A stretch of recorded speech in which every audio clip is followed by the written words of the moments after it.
have all been there, haven't we? Yes, indeedy. Well, hold on to your seatbelts because have I got a story for you. Here we go. So, it was June 2010. Yes, I do remember it well. And I'm driving down to Westchester County to deliver a 1.5 hour, that would be 90-minute, presentation for the New York Public Transit Authority's annual conference. Try saying that 3 times fast. So they said to me, well, we have an assignment. Here is what we would like you to speak about. What is that, pray tell? They say, please deliver a 90-minute presentation on how to effectively deliver bad news. Certainly, I'd be more than happy to, I say, whatever you wish. And so off I go. Now, they also make sure to tell me that I am scheduled on the agenda to immediately follow the lunchtime keynote speaker. What time would that be, I say? At 1:30. Promptly, they add. Please be sure you start promptly. Absolutely. So I go down, I'm waiting around, I'm watching the time ticking by. And around 1:15 p.m., because I'm starting at what time? 1:30. That's right, 1:30. She's paying very close attention. Thank you, Jennifer.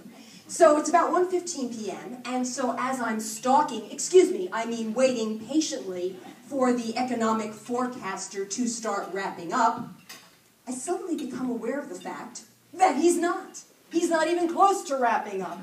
Oh, baby, this isn't looking good.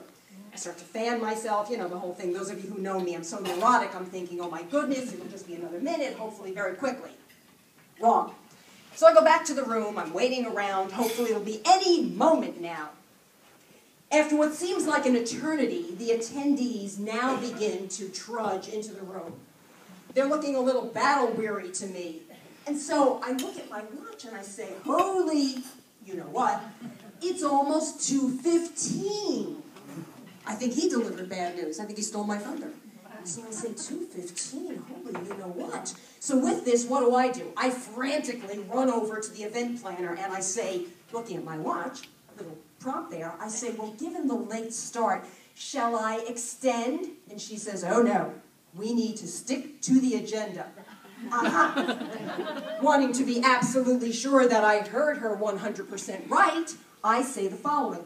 Oh, so you mean I'll need to cut, she fills in the rest of the sentence with, yes, 50%. I say 50%, she says, that's what I said. I said, okay, great. Talk about bad news. So, I did what any normal speaker would do. You know what that was? I went into a panic attack. And I certainly put my deodorant to the test that day. Trust me. And I don't think the deodorant won. So, miraculously, I have no idea how this happened, but somehow I managed to end at the stroke of 3 p.m., which I might add was exactly on time according to schedule. But you know what? You can rest assured that the economic forecaster, the keynote speaker that is, was oblivious to the far-reaching impact he had due to his inability to get to the point. Melissa? If you could all close your eyes and picture this. I'm sitting in a conference room by a window. It is a gorgeously sunny day. I'm watching tourists look at the fountain in the square. I'm watching the boats come in and out of the harbor. I am mesmerized by the sunlight glinting off the Baltic Sea. I'm in Helsinki, Finland for a meeting. We're launching 4 new products in our brand. And I'm not mesmerized by the president, Ari, who is 40 minutes into a 10-minute introductory speech. We are supposed to be there to listen to our brand manager help us launch this line. We're in a very tight schedule, and so our brand manager had 12 minutes in front of 40 international people to launch this line. We left there unenthusiastic and wondering where the heck is this supposed to fit into our line. And I know that if the brand manager had had more time, we would have had sales rising much more steeply, we would have been much more productive, and we would have understood that brand line a lot better. But because Ari could not get to the point, we didn't have a chance.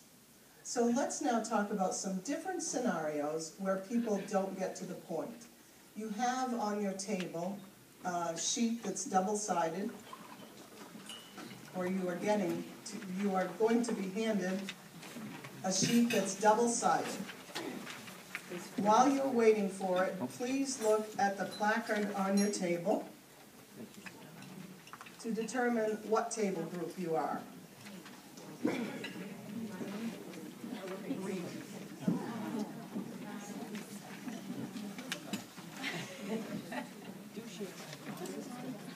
So each person at the table should have this double-sided sheet.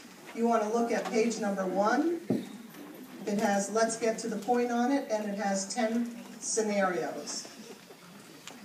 As a table group, you will be answering the 2 questions on top of the page, discussing them as a table group, and your scenario is the same number as your table number.